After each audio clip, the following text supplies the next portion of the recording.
a great attack by Moreno. The ball was tight, but she saw that she didn't have any blocker in front of her, so there's no reason to do a pokey or even a roll shot, especially when you have two defenders back there ready to pick that up. Morin, the setup for Kirunckyk, who's played up. Moreno will get a swing, line kill, got it. And just like I said before, where she had the hard driven because there was no blocker in front of her, that time she did have one, so she knew that she had to go up and over on the line. 4-point lead for TCU. Action also going on courts 2 and 3. The 3 and 5 pairs have started their respective matches as Alvarez puts up the solo block. Alvarez doing Alvarez things. If you didn't know, the difference between indoor volleyball and beach volleyball is if you do get a block touch, it is considered as one of your touches. So whether she gets the block touch or she gets a dig, she's still ready to go back and attack if she needs to. But right now, she didn't need to because she got the sub block totally terminated. That was a just straight up denial there by Daniela Alvarez. And a timeout on the court as this feels like a pressure moment for Arizona State with TCU within 3 points of capturing the match.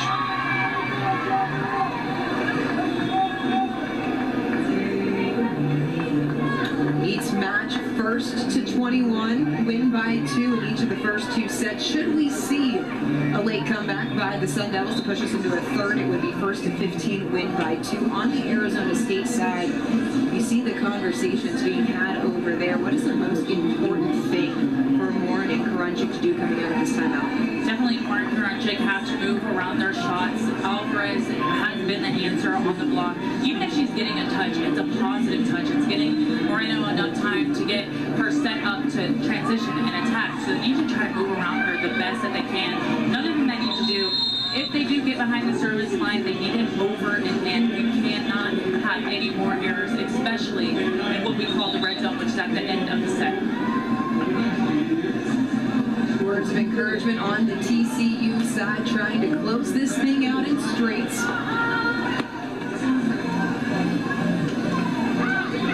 The Warriors is the #2 team in the country, looking to be a strong contender for a national title coming up later this month in Gulf Shores, Alabama.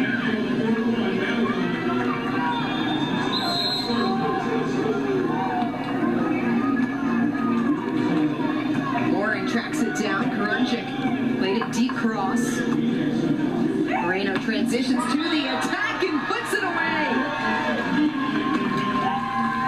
I think something that we saw from Arizona State that might have been a little bit of the error was they took away her angle, but also the defender was sitting right behind the blocker, meaning that there was so much open court if she would have turned it the other way. Tough serve. Kirunckyk out of bounds. Match point, Horned Frogs.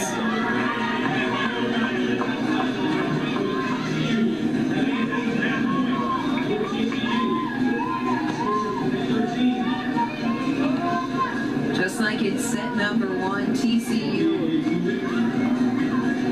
putting on the clamps and making a late push, 2013.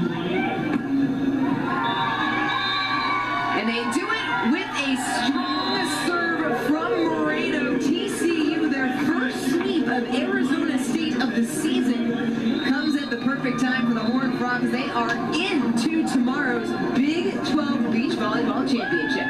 The biggest difference that I saw from that match was Alvarez and Moreno really just were more aggressive than the Arizona State pair. That made them fatigue and the fact that they just played a little over an hour ago. But they were definitely more aggressive from behind the service line and getting more block touches, which set them up for success on the attack. 7 consecutive wins for TCU, 20